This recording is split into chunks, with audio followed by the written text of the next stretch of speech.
Hello and welcome back to the another episode of Daily Quiz for IAS Prelims 2025. It is 1st September today, and in this video we are going to discuss these important articles which are on the slide. We are going to derive questions from these articles. We had taken these articles from the current affairs from the newspaper, which is The Hindu. You know, if you are the first time visitor of this channel, if you are first time watching any video from my channel, then let me introduce this initiative to you guys. In this video we discuss three types of questions. The first set of questions are from the current affairs. We take the most important articles which are relevant for your examination. We break them down and derive questions from them, so that it will give you the idea how the UPSC can form questions from the current affairs. And also by those questions it will help you revise your current affairs. And the other set of questions are drawn from the static portion. If you had watched my videos, then you would know. If you had not watched my any video yet, then let me tell you. Today we are right now we are discussing the Indian polity. We are discussing important topics from the Indian polity, and the book which we are referring for that is the Lakshmikant. And we have just started it from last 10 days, and today we are going to discuss the Government of India Act of 1919 and derive some questions from it. After that we will discuss some previous year questions which are we will derive the information from those questions. We will find out various methods by which you can solve the exam. You can solve those questions, and what can and also derive the information, and we will learn how we can implement that in our next exam. So this is about this initiative. Before we start our discussion, I would like to request you guys, please, if you are preparing for next year's prelims, at least do write these questions on some newspaper, on some notebook, or take the screenshot of these questions, so that when your exams would be near, it would be easy for you to revise your current affairs, and also it will help you in boosting your confidence before entering the exam hall. And also I would like to request you guys, please do share the video, do subscribe the channel, and write in the comments what else should we bring for you guys. Now, without any delay, let's have a look at the topics which we have to discuss today. The first important topic is space city impact on astronauts. This was the news article in the Hindu newspaper. It discussed about the impact of this extended space stay on the astronauts. With respect to this, there was a term which was in the newspaper, which is as the spaceonomics, or we can say which is named as spaceonomics. We have to discuss about it. Why this article was there? Because of the recent event which happened, that two astronauts which got stuck in the International Space Station.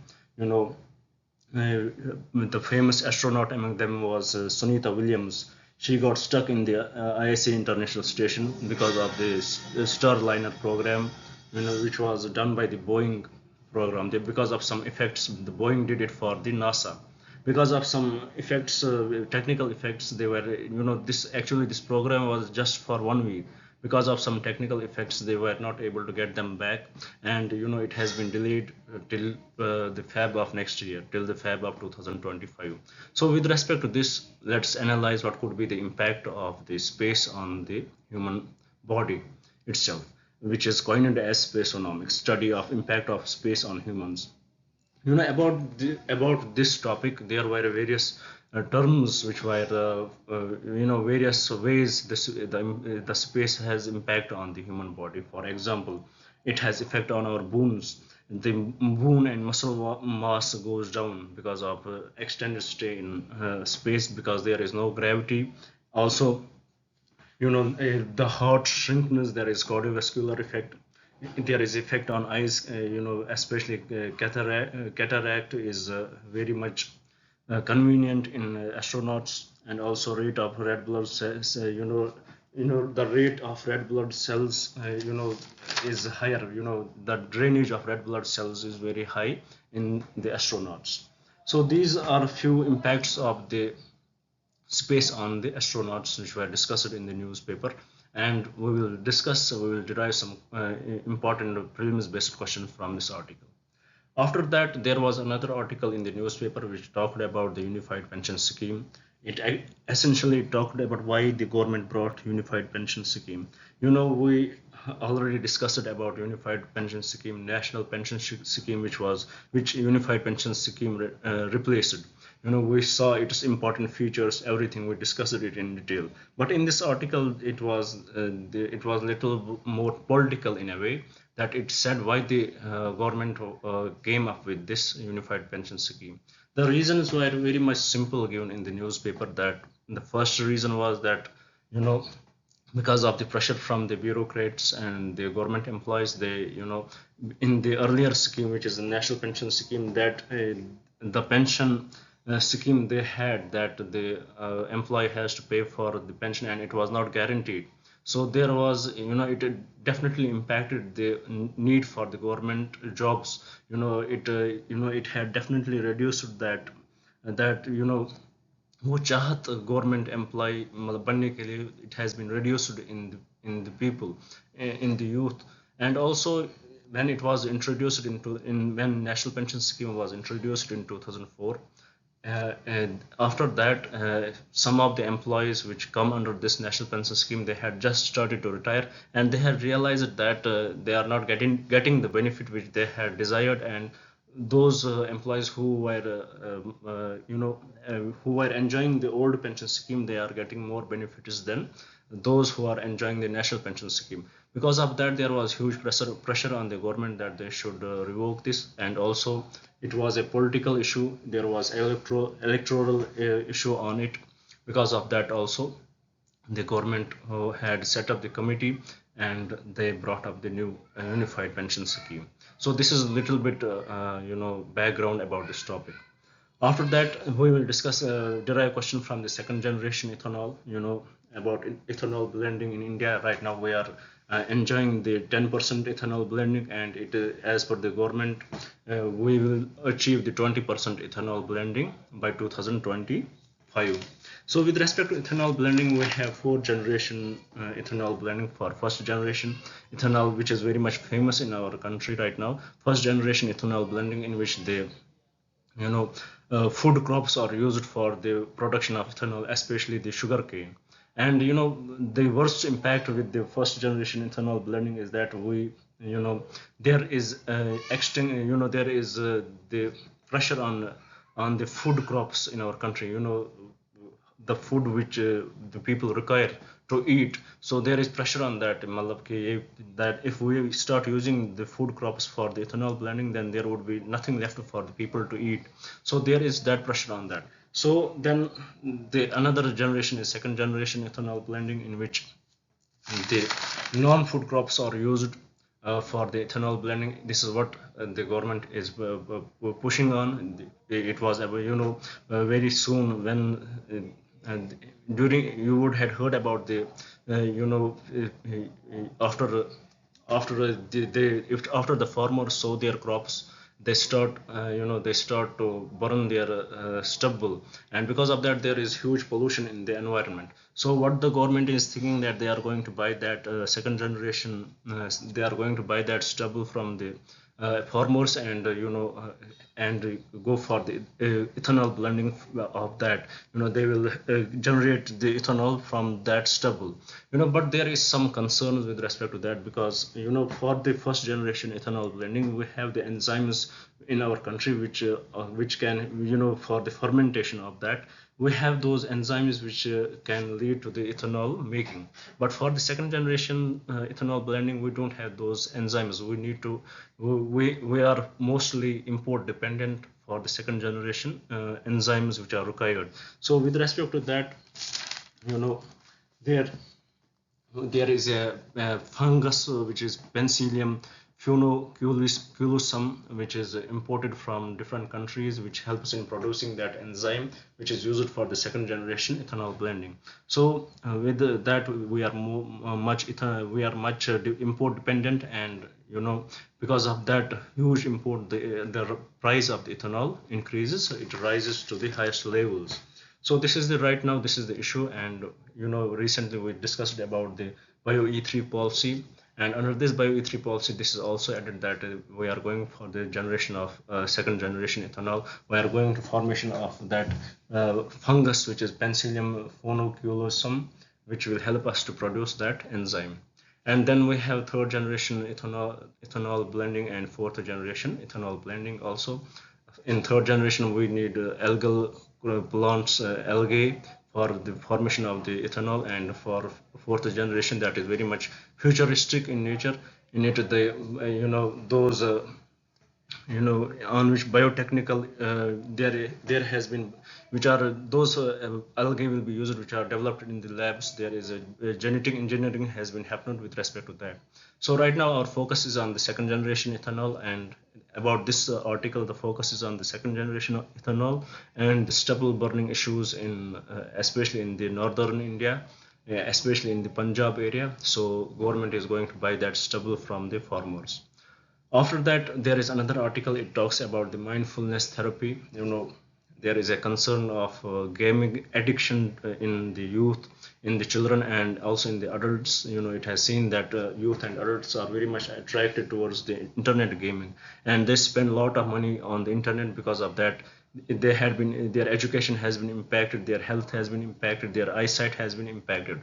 Now, with respect to this, the NIMHANS has brought up the study. It is a best neurological department. It has the best neurological department in the Bangalore. It has brought up the study that if this mindfulness technique is done, mindfulness therapy is done for these, in a way, patients who has this gaming addiction, this can be reduced in them. It focuses on realizing this mindfulness therapy. It focuses on realizing who you are, what you are, where you are, and self realize. It gives the person the self realization. It helps them to meditate, and helps in curing this issue.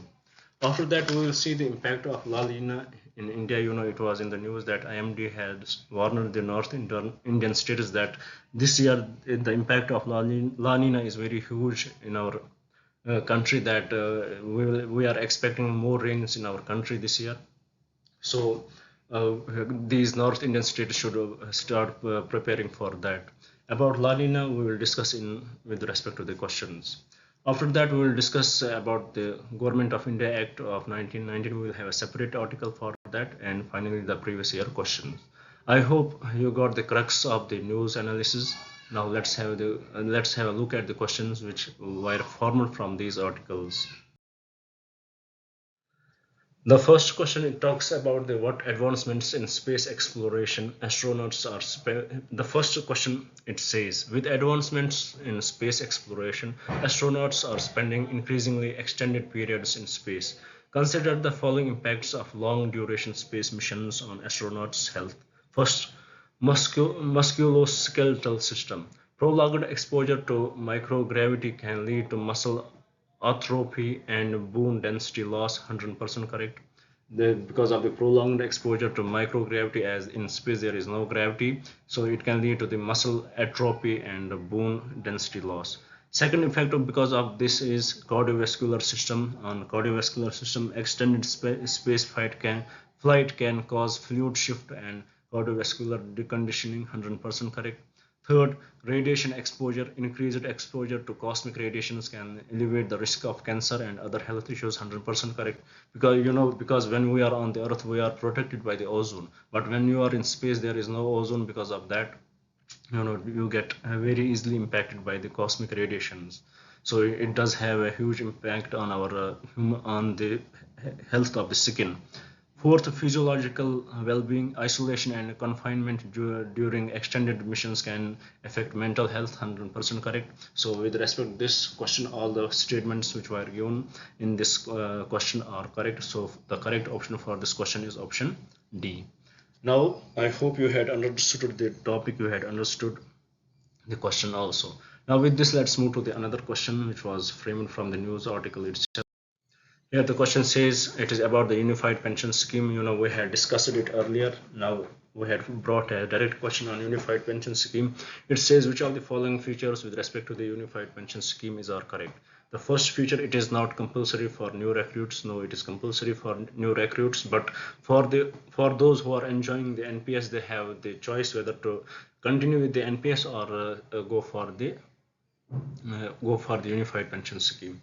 Second, there is zero contribution from the employee. This is also incorrect. There is contribution from the employee. Some percentage of his salary he has to contribute, and the government will also contribute. So this is also incorrect. Third, TV Somanathan committee recommended it. This is correct. This is 100% correct. So for this question, the correct option is option C. I hope you understood the unified pension scheme, why government had brought it, and also this question. Now let's move to the another question.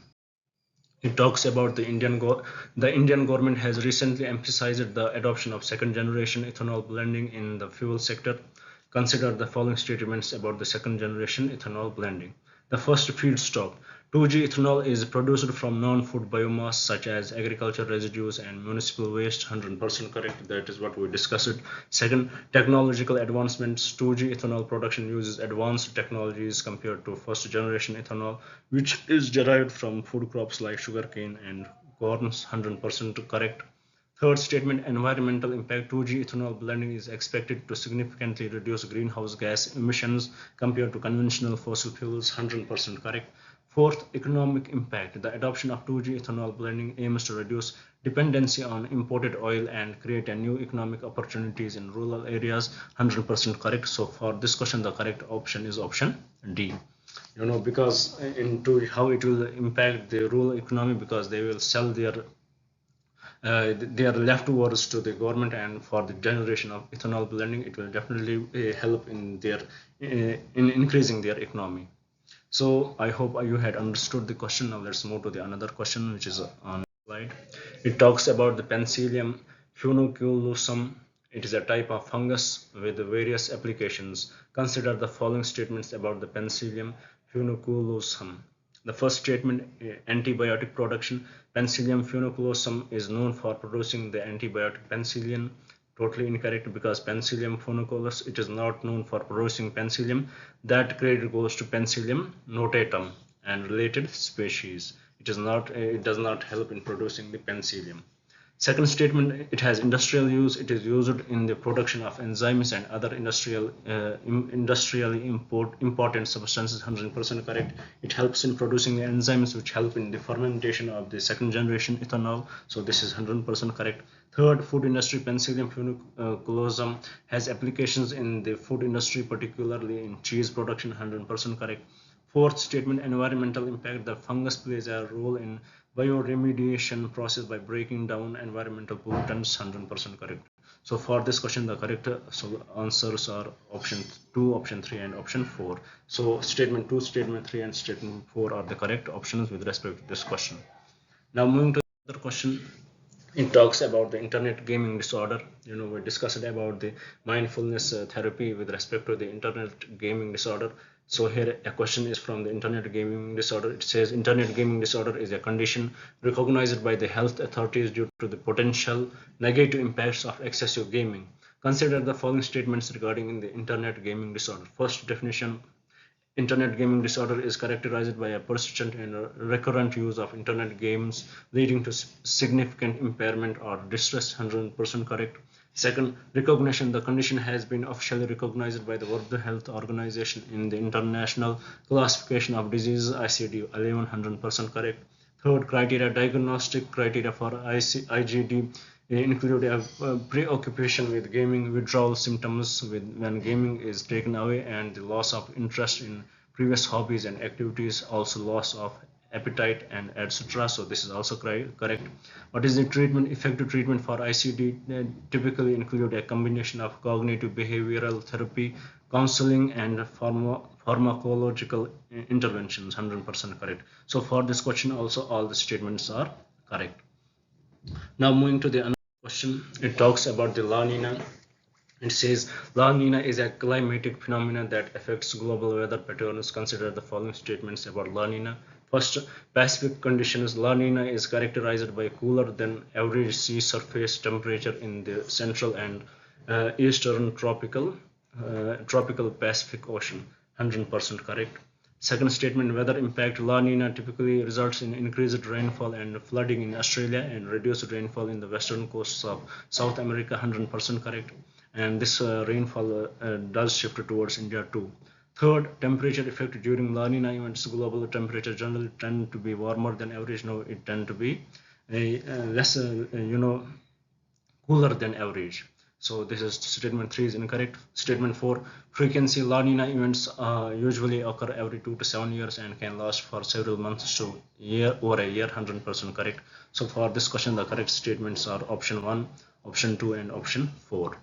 I hope with this you had understood the context of the news also, and you had understood how the questions can be framed from the news article. Please do write these questions. These are very much useful for you. It will boost your confidence, and by writing every day, by noting every day these questions, you will develop your own question bank before your exams. Now with this, let's move towards our static portion topic, which is the Government of India Act of 1990. About Government of India Act. Let's jump to the key features of this directly without wasting any time. About the Government of India Act of 1990, it is also called the Montagu-Chelmsford reforms. His name, the Governor General, the Viceroy, Lord Chelmsford. It is Lord Lord Chelmsford. It is hard to pronounce it. So Montagu, who was this Montagu? Montagu was the secretary of the state for India, and Lord Chelmsford was the Viceroy of India. What are the features? We have the seventh schedule, in which we have 3 lists: the central list, the state list, and the concurrent list. Similarly, it first time gave these subjects into central subjects and provincial subjects. Few subjects were kept for center and few subjects were kept for the provincial governance. So what it did, it provided for the classification of all the subjects of administration into 2 categories, namely the central subjects and the provincial subjects. This classification was done by the devolution rules framed under the Act. These rules facilitated the delegation of authority from the center to the provinces. In this way, the Act relaxed the central control over the provinces. The central and provincial legislatures were authorized to make laws on their respective list of subjects. However, the structure of government continued to be centralized and unitary. Those subjects which were given to the provincial list, they can make laws on that, and those which were kept with the central, they could make the laws on that. And one more thing, the structure of the government continued to be centralized and unitary still under this Act. Second, in the provincial subject, it was divided into 2: the transferred subjects and the reserved subjects. Transferred subjects were those, transferred subjects included like public health, education, local government, agriculture, etc. On these, what the governor could make rules the governor could make the laws with concurrence to the legislative assembly which was elected. And and for the reserved subjects, the administrator, they were to be administered by the governor, and his executive council was for that reserved subjects. There was no role of the legislative assembly which was elected. For the transferred subject, governor could make laws with respect to the legislative assembly. They can, with support of them. But for the reserved, it was special to the governor and his legislative council. And in reserved subject, we should know that police, administration of justice, prisons, land revenue, finance was there in the reserved subject. And also about this, we should know that it introduced the bicameralism and the direct elections in the country. It was the first time. Also about this, we should know that it required that the 3 of the 6 members of the Viceroy's executive councils were to be Indian. It extended the principle of communal representation for other communities like Sikhs Sikhs, Indian Christians, Anglo-Indians, and Europeans.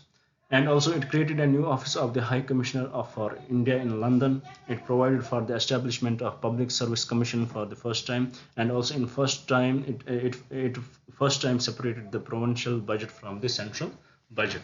So these were the key features of the Government of India Act of 1919. So I hope you would remember the most important ones are it separated central subjects and the provincial subject. In provincial subject, it separated it divided them into transport and reserved. For transport, the legislative assembly, the governor was responsible to the legislative assembly.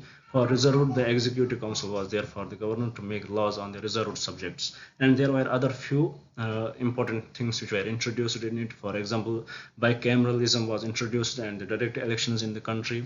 And also for the viceroy, the 3 members should be Indian, and it extended the principle of communal representation to different communities, for example, Sikhs, Indian Christians, Anglo-Indians, and Europeans.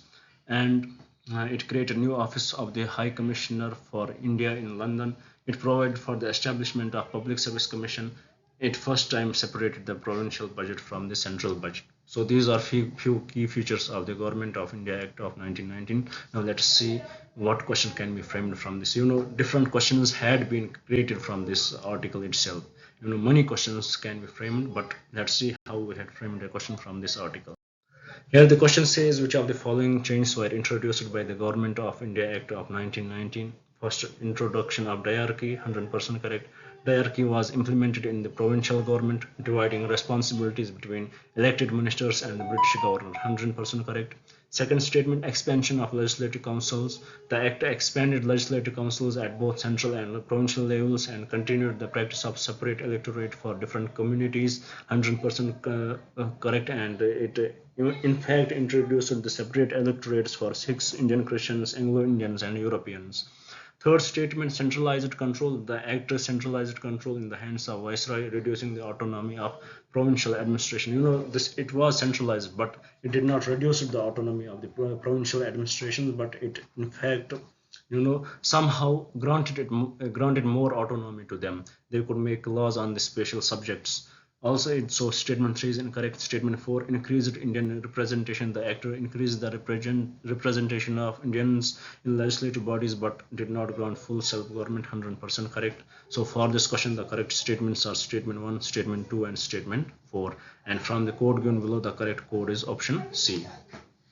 Now with this, I hope we had understood the Government of India Act of 1919. We had understood the key features of it. Now with this, we had completed the static part also. Now let's have a look at some previous year questions. So we will end up our session today. The first question, it says the Elbowed Bill controversy was related to what? First, imposition of certain restrictions to carry arms by Indians. No. Second, imposition of restriction on newspapers and magazines published in Indian language. No. Third, removal of disqualifications imposed on the Indian magistrates with regard to the trial of the Europeans, 100% correct. This is the correct statement. Fourth, removal of the duty on imported cotton cloths. No, it is not. So for this question, the correct statement is option C.